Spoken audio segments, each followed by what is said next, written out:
Hello students, आज मैं आपके साथ क्लास 12th के चैप्टर केमिकल काइनेटिक्स का टॉपिक ज़ीरो ऑर्डर रिएक्शन का रिमेनिंग पार्ट डिस्कस करने जा रहा हूँ, जिसमें हम ज़ीरो ऑर्डर रिएक्शन की जो रिमेनिंग प्रॉपर्टीज़ हैं उनके बारे में स्टडी करेंगे। इसी तरह की इंटरेस्टिंग वीडियोज़ के लिए आप मेरे channel Bablu sir KVS chemistry से जुड़े रहिए और आगे आने वाले टाइम में भी इंटरेस्टिंग वीडियोस आप देखते रहिए। So let us start. Zero order reaction, जिसमें टॉपिक चल रहा था हमारा characteristics of zero order reaction.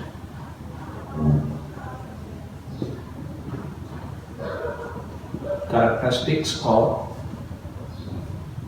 और ओनली कैरेक्टरिस्टिक्स, जिसमें हम already dependence of rate constant on initial concentration of reactant के बारे में बात कर चुके हैं कि जो जीरो ऑर्डर रिएक्शन होती है उसमें रिएक्शन की रेट इनिशियल कंसंट्रेशन पर डिपेंड नहीं करती है, रिएक्टेंट की इनिशियल कंसंट्रेशन पर, उससे वो इंडिपेंडेंट होती है। हाफ लाइफ टाइम पीरियड की बात कर चुके हैं, जिसमें हाफ लाइफ टाइम पीरियड जो होता है जीरो ऑर्डर रिएक्शन का वो इनिशियल कंसंट्रेशन पर डिपेंड करता है। मीन्स इनिशियल कंसंट्रेशन चेंज होने से half life time period change होगा, उसके डायरेक्टली प्रोपोर्शनल होता है। डिफरेंट टाइम पीरियड्स का हाफ लाइफ टाइम पीरियड के साथ क्या रिलेशन होता है उसका डिस्कशन हम कर चुके हैं। थर्ड नंबर पर मैं ले रहा हूँ graphical denotation. Graphical denotation,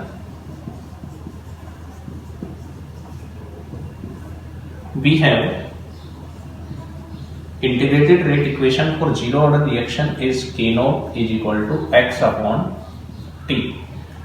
K naught rate constant of zero order reaction, x amount of product and time T. Therefore we can write this equation x is equal to K naught into T. अगर मैं इसको straight line equation y is equal to mx plus c से compare करूं, graph plot करने के लिए straight line equation से इसको क्या करेंगे, कंपेयर करेंगे। y एक्सिस पर x को लेंगे, amount of product, x axis पर टाइम को लिया जाएगा, स्लोप होगा वो क्या होगा k नॉट, और c इज इंटरसेप्ट जो यहाँ पर क्या रहेगा, जीरो रहेगा। देयरफॉर जो ग्राफ बनेगा x और t के बीच में इस तरह से आएगा। इस y एक्सिस पर amount of product, t time seconds में हो सकता है, मिनट्स में भी हो सकता है, आवर्स में भी हो सकता है और डेज में, ईयर्स में। ग्राफ स्ट्रेट लाइन आएगा जो ओरिजिन पॉइंट से जाएगा और इसका जो स्लोप होगा that will be equals to k naught, और k नॉट को किससे निकालेंगे, tan थीटा। tan थीटा की जो वैल्यू आएगी वो k नॉट के इक्वल आएगी, और जीरो ऑर्डर रिएक्शन का जो k नॉट है वो इसके स्लोप से ही निकाला जाता है। तो इस तरह से इस इक्वेशन से इस तरह का ग्राफ प्लॉट किया जाता है। दूसरी इक्वेशन हमारे पास क्या होती है, k naught is equal to k naught minus AT upon T। This is also known as integrated rate equation for zero order reaction where A naught is initial concentration of reactant AT, concentration of reactant after time T, and T is time. Therefore we can write K naught T is equal to A naught minus AT। तो final amount of T के बीच में क्या करेंगे, graph plot करेंगे। AT को मैं इधर ले लूंगा, यहां पर A not minus K not T इधर आ जाएगा। इसको भी ग्राफ प्लॉट करने के लिए इक्वेशन को मैं y is equal to mx plus c से कंपेयर करूंगा, तो y c प्लस mx लिख सकते हैं, mx प्लस c की जगह। y एक्सिस पर क्या आ जाएगा, AT आ जाएगा, c इंटरसेप्ट a नॉट के बराबर होगा, m माइनस k नॉट के बराबर होगा, और एक्स एक्सिस पर क्या आएगा, टाइम आएगा। देयरफॉर जो ग्राफ प्लॉट होगा वो किस तरह से प्लॉट होगा, वाई एक्सिस पर आपके पास concentration of reactant after time T, X axis पर टाइम रहेगा, टाइम किसी में भी हो सकता है, बताया मैंने अभी आपको। जो ग्राफ आएगा वो ऊपर से नीचे की तरफ आएगा, उसका जो स्लोप होगा मीन्स डिक्रीजिंग ग्राफ बनेगा, स्लोप इज इक्वल टू आपके पास आएगा नेगेटिव के नॉट, जो अगेन किससे दिया जाएगा, टेन थीटा से। अगर मैं इसको एक्सट्रापोलेट कर दूंगा आगे तो ये जो है यहाँ पर टच करेगा और ये वैल्यू किसके लिए होगी, ए नॉट की वैल्यू। इतनी जो वैल्यू है this is called intercept,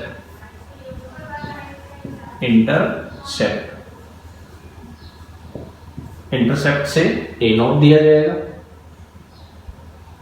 slope से के नोट दिया जाएगा। इस तरह का ग्राफ प्लॉट करेंगे। इस ग्राफ के अंदर आपको एक चीज दिखाई दे रही है कि कंटिन्यूसली क्या हो रहा है, जो रिएक्टेंट की कंसंट्रेशन है वो टाइम के साथ डिक्रीज हो रही है। इनिशियल कंसंट्रेशन धीरे धीरे क्या होती जा रही है, जैसे जैसे टाइम बढ़ता जा रहा है डिक्रीज होती जा रही है।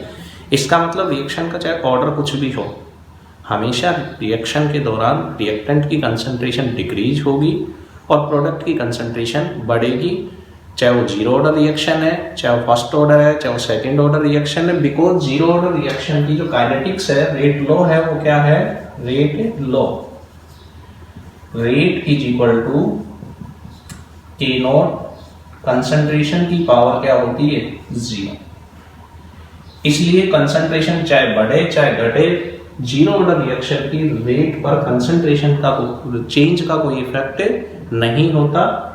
इसलिए जो के नोट है उसको क्या कहते हैं, स्पेसिफिक रिएक्शन रेट भी कहते हैं।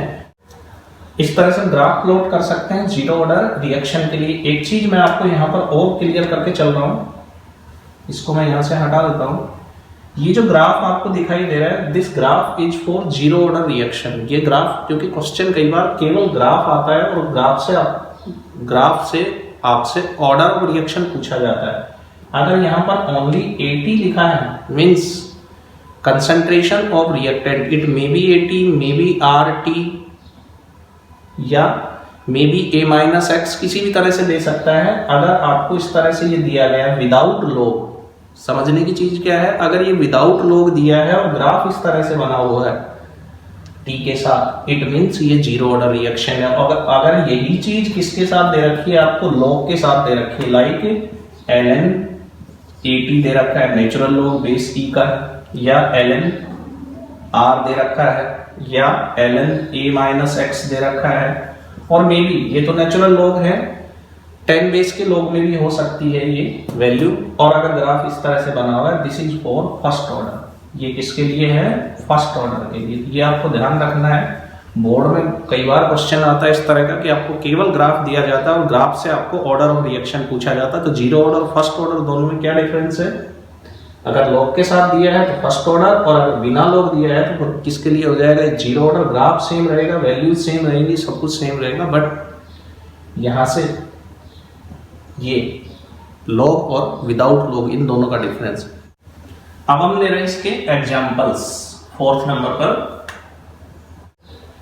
जनरली जो जीरो ऑर्डर रिएक्शंस होती हैं वो हेट्रोजीनियस कैटालिसिस को फॉलो करती हैं। मींस कैटालिस्ट जो है वो उसकी फिजिकल स्टेट डिफरेंट रहेगी और जो रिएक्टेंट है उसकी फिजिकल स्टेट डिफरेंट रहेगी। दूसरा, एक रिएक्शन एक सर्कमस्टेंस में जीरो ऑर्डर हो सकती है और वही रिएक्शन सर्कमस्टेंस चेंज करने के बाद दूसरा किसी ऑर्डर को भी फॉलो कर सकती है। इसलिए हम किसी रिएक्शन के लिए हम फिक्स ये नहीं कर सकते कि वो जीरो ऑर्डर है या उसका कोई ऑर्डर डिफरेंट है, ये डिपेंड करेगा उसके सर्कमस्टेंसेस पर। इसलिए इनके एग्जाम्पल्स में सर्कमस्टेंसेस जो हैं वो बड़े इंपॉर्टेंट है कि रिएक्शन किस सर्कमस्टेंस में हो रही है और फिर उसका रेट लो किस तरह से दिया गया है। इस चीज पर डिपेंड करेगा कि रिएक्शन कौन से काइनेटिक्स को फॉलो कर रही है, जीरो ऑर्डर को फॉलो कर रही है, फर्स्ट ऑर्डर को फॉलो कर रही है, सेकंड ऑर्डर को फॉलो कर रही है, या फ्रैक्शन को फॉलो कर रही है, या नेगेटिव ऑर्डर को फॉलो कर रही है। ये डिपेंड करता है सर्कमस्टेंसेस और रेट लो के ऊपर। नाउ फर्स्ट एग्जाम्पल मैं लेकर के चल रहा हूं, reaction between H2 and Cl2 in sunlight. Sunlight इसको H न्यू या अल्ट्रावायलेट भी लिख सकते हैं, यूवी कह सकते हैं. This reaction is zero order reaction. H2 plus Cl2 converted into twice HCl in presence of sunlight. जब इसके लिए रेट लॉ दिया जाता है तो रेट लॉ से जो रेट आएगी, रेट इज इक्वल टू आपके पास होगी के नॉट कंसंट्रेशन ऑफ H2 की पावर 0 एंड Cl2 की पावर 0. और जब रिएक्टिंग स्पीसीज की पावर 0 होती है तो उनका सम क्या आएगा, 0. मीन्स ऑर्डर ऑफ रिएक्शन क्या रहेगा, 0 रहेगा इसमें. लेकिन कब, जब ये सनलाइट की प्रेजेंस में होती है. दूसरी कंडीशन में यही लेकर के चल रहा हूं. अगर same reaction on heating, heat करने पर अगर इस रिएक्शन को करवाया जाता है तो हीट करने पर सेम रिएक्शन जो है वो सेकंड ऑर्डर काइनेटिक्स को फॉलो करेगी. इसके लिए रेट लॉ से जो रेट आएगी वो किस तरह से दी जाएगी, rate is equal to concentration of H2 की पावर 1 और कंसंट्रेशन ऑफ Cl2 की power 1. Therefore overall order of reaction become 2. 1 + 1 2 हो जाएगा. मींस सनलाइट की प्रेजेंस में reaction zero order kinetics follow कर रही है, लेकिन हीट की प्रेजेंस में रिएक्शन किसको फॉलो कर रही है, सेकंड ऑर्डर काइनेटिक्स को फॉलो कर रही है. इसलिए रिएक्शन के सर्कमस्टांसेस को ध्यान रखना बहुत जरूरी है इन एग्जांपल्स के अंदर. मॉलिक्युलरिटी की अगर हम बात करें तो दोनों ही एलिमेंट्री स्टेप है, दोनों ही एलिमेंट्री रिएक्शन है. यहाँ पर भी मॉलिक्युलरिटी 2 है और यहाँ पर भी मॉलिक्युलरिटी रिएक्शन की 2 है. डिकम्पोजिशन ऑफ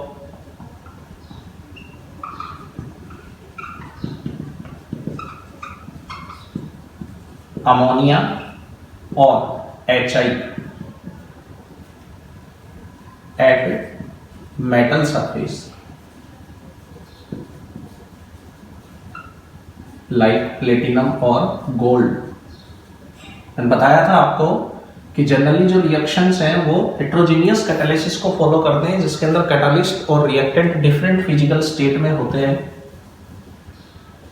अमोनिया का decomposition 2NH3 converted into N2 + 3H2 at platinum surface और गोल्ड सरफेस. और इसको क्या करेंगे, heat around 1130 Kelvin temperature. Now this reaction follows zero order kinetics according to rate law. Rate is equal to K naught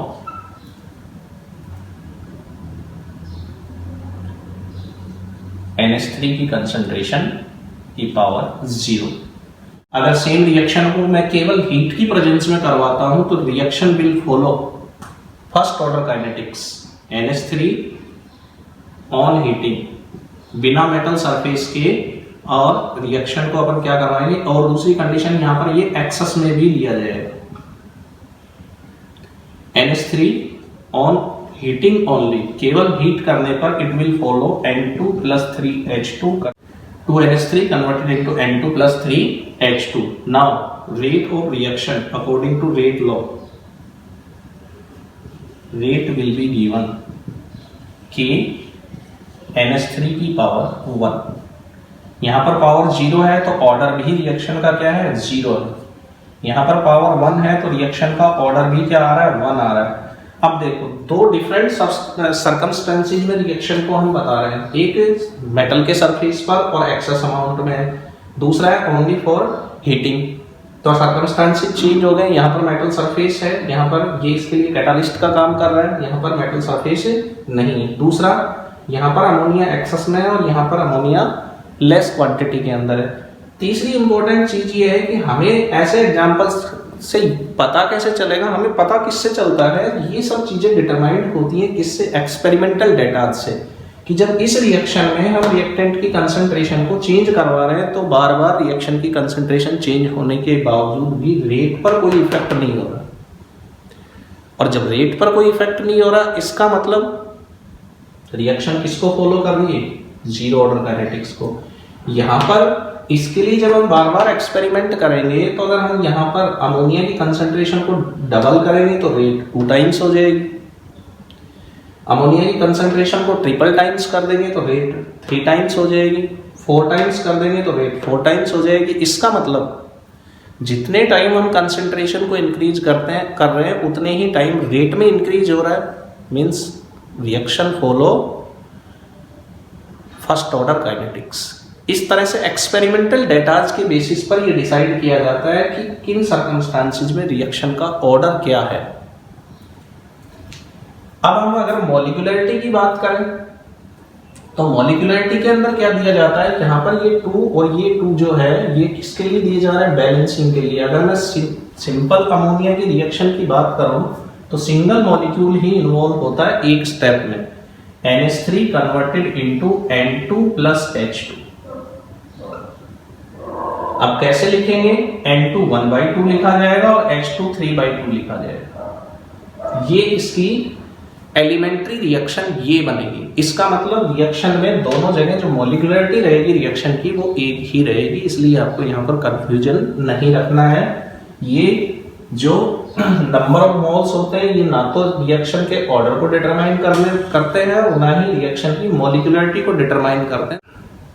ऐसा हो सकता है reactions में कि ये जो नंबर ऑफ मोल्स हैं कुछ रिएक्शंस में वो ऑर्डर और मॉलिक्यूलरिटी के बराबर आ जाए, लेकिन सभी रिएक्शंस के लिए ऐसा नहीं होता, क्योंकि ऑर्डर और मॉलिक्यूलरिटी मैं आपसे डिस्कस कर चुका हूं कि उनको कैसे डिटरमाइन किया जाता है।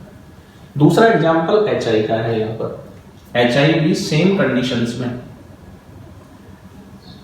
H2 प्लस I2 के अंदर कन्वर्ट होता है मेटल सरफेस पर, गोल्ड या प्लेटिनम के सरफेस पर। इस रिएक्शन के लिए अगर मैं रेट लॉ लिखूंगा तो रेट इज इक्वल टू क्या आएगा? K0 HI की कंसंट्रेशन की power 0, therefore order will be 0। और अगर हीटिंग कराएंगे तो रिएक्शन किस तरह से प्रोसीड होगी? सेम वे में प्रोसीड होगी, H2 plus I2, but rate जो लॉ है उससे जो रिएक्शन की रेट आएगी वो रेट किस तरह से दी जाएगी? रेट इज इक्वल टू अपने पास आएगा K इंटू HI की पावर 1, मीन्स रिएक्शन का ऑर्डर क्या रहेगा? 1 रहेगा। सेम चीज है जो यहां पर मैंने डिस्कस की है। अब एक चीज और आपको बतानी है इसके अंदर कि ये जो K0 और K है ये डिफरेंट सर्कमस्टेंसेस के अंदर दिए जा रहे हैं, इसलिए ये दोनों डिफरेंट होंगे। यहाँ पर ये दोनों भी सेम नहीं रहेंगे क्योंकि इन दोनों के सर्कमस्टेंसेस डिफरेंट है, और जब सर्कमस्टेंसेस चेंज कर देते हैं तो रिएक्शन में जो रेट कांस्टेंट है उसकी वैल्यू भी चेंज हो जाती है, वो भी चेंज हो जाता है। और यहाँ पर ये भी एक्सेस में, अभी इस एक्सेस का क्या फंडा है? वहां पर भी मैंने एक्सेस लिया था, यहाँ पर भी जब रिएक्टेंट एक्सेस में होता है तो आपको ये चीज भी मैं ऑर्डर के अंदर डिस्कस कर चुका हूं कि जिस रिएक्टेंट का अमाउंट एक्सेस में लिया जाता है उस रिएक्टेंट के कंसंट्रेशन चेंज से रेट पर कोई इफेक्ट नहीं होता, यानी एक्सेस ऑफ रिएक्टेंट में जो कंसंट्रेशन की पावर है वो क्या ली जाएगी? 0 ली जाएगी। इट मीन्स वो रेट को अफेक्ट नहीं करेगा। लेकिन जब लो कंसंट्रेशन होती है तब रेट, अगर रिएक्टेंट की कंसंट्रेशन को चेंज करेंगे तो वो रेट को अफेक्ट करेगा। दूसरे तरीके से बताता हूं मैं आपको एक और इसको समझाने के लिए। मान लिया अपने पास ये मेटल का सरफेस है और इस पर ये आपका रिएक्टेंट है, और रिएक्टेंट हमने किस में ले रखा है? एक्सेस में ले रखा है। जब ये एक्सेस में है तो ये डिकम्पोज होकर के नाइट्रोजन और हाइड्रोजन क्या करेगा? रिलीज करेगा, और जैसे ही नाइट्रोजन हाइड्रोजन वहां से रिलीज होगा उस प्लेस पर तुरंत एक्सेस में होने की वजह से वापस अमोनिया आ जाएगा, अमोनिया के मॉलिक्यूल्स आ जाएंगे, जिसकी वजह से अमोनिया के कंसंट्रेशन चेंज पर नहीं होगा। सेम कंडीशन HI के साथ होगी। जब HI एक्सेस में रहेगा तो HI डिकम्पोज होकर के H2 प्लस I2 बना लेगा, लेकिन सेम टाइम पर क्या होगा? HI एक्सेस में है तो और दूसरे HI के मॉलिक्यूल आकर के सरफेस को ऑक्यूपाई कर लेंगे और कंसंट्रेशन में कोई चेंज नहीं होगा। लेकिन जब यहाँ पर कंसंट्रेशन लो होती है या ये मॉलिक्यूल्स कम होते हैं तो डिकम्पोजिशन होने के बाद उतने मॉलिक्यूल या मॉलिक्यूल वापस सरफेस को ऑक्यूपाई नहीं कर पाते और कंसंट्रेशन जो चेंज होता है वो अपना इफेक्ट शो करता है। नेक्स्ट एक और एग्जांपल ले रहा हूं, reaction between nitrogen and oxygen gas in electric spark.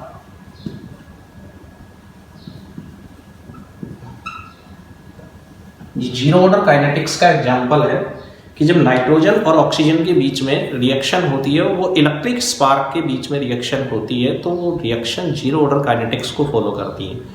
अब हम पहले ये बात करते हैं कि नाइट्रोजन और ऑक्सीजन की जो रिएक्शन है वो रूम टेम्परेचर पर नहीं होती, वो या तो हाई हीट यानी अराउंड 2000 केल्विन टेम्परेचर से ऊपर टेम्परेचर पर, या फिर इलेक्ट्रिक स्पार्क की प्रेजेंस में होगी। अब इलेक्ट्रिक स्पार्क, एक तो हम इलेक्ट्रिक स्पार्क खुद जनरेट कर सकते हैं इलेक्ट्रोड लगा करके किसी कंटेनर के अंदर, और एक नेचुरल इलेक्ट्रिक स्पार्क होता है जो लाइटनिंग के दौरान होता है, जब आसमान में बिजली कड़कती है तो वो इलेक्ट्रिक स्पार्क ही होता है, और उस प्रोसेस में नाइट्रोजन और ऑक्सीजन की रिएक्शन होती है। अगर नाइट्रोजन और ऑक्सीजन रूम टेम्परेचर पर रिएक्ट करते या उससे थोड़े ज़्यादा टेम्परेचर पर रिएक्ट करते तो आपको पता है फिर क्या होता, क्योंकि एटमॉस्फेयर के अंदर नाइट्रोजन एक्सेस में है और ऑक्सीजन लिमिटिंग है, सारा का सारा ऑक्सीजन कंज्यूम हो जाता रिएक्शन के दौरान। लेकिन चूंकि नॉर्मल टेम्परेचर पर नाइट्रोजन और ऑक्सीजन की रिएक्शन नहीं होती, अगर टेम्परेचर 2000 केल्विन हाई हीट पर ले जाएंगे तो रिएक्शन होगी या इलेक्ट्रिक स्पार्क में होगी। अब जब इन दोनों के बीच में इलेक्ट्रिक स्पार्क से रिएक्शन होती है, इलेक्ट्रिक स्पार्क, तो ये नाइट्रिक ऑक्साइड NO बनाएगा। इस कंडीशन में जो रेट लो है उससे रिएक्शन की जो रेट दी जाएगी, रेट लो का मतलब एक्सपेरिमेंटल रेट है, rate is equal to K0 N2 की पावर 0 और O2 की पावर 0, और इनका सम भी क्या आएगा, 0 आएगा। Therefore order of reaction will be 0।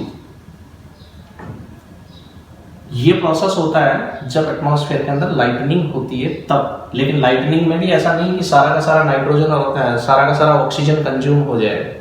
Lightning में जितना नाइट्रोजन और ऑक्सीजन उस लाइटनिंग के कांटेक्ट में, बिजली के कांटेक्ट में आता है, जब बिजली कड़कती है तो उतना ही इस रिएक्शन के थ्रू नाइट्रिक ऑक्साइड NO में कन्वर्ट हो पाता है। अगर same reaction on heating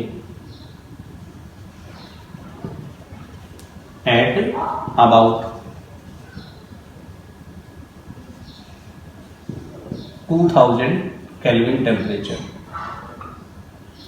same reaction होगी, N2 plus O2 converted into 2NO 2000 kelvin temperature पर।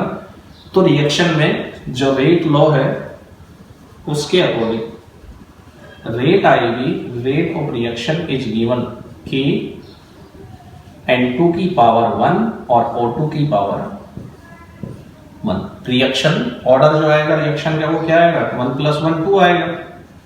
रिएक्शन किसको फॉलो करेगी, सेकेंड ऑर्डर काइनेटिक्स को फॉलो करेगी। लेकिन इलेक्ट्रिक स्पार्क की प्रेजेंस में किसको फॉलो कर रही है, जीरो ऑर्डर काइनेटिक्स को। मैंने बताया आपको, अभी बताया था कि ये किस तरह से डिटरमाइन किए जाते हैं, एक्सपेरिमेंटली डिटरमाइन किए जाते हैं। अब मान लिया लाइटनिंग का एग्जांपल ले रहा हूं, ये लाइटनिंग है, एटमॉस्फेयर के अंदर बिजली कड़कती है, तो इसके कांटेक्ट में जितनी नाइट्रोजन और ऑक्सीजन आएगी वो किस में कन्वर्ट हो जाएगी, NO के अंदर कन्वर्ट हो जाएगी।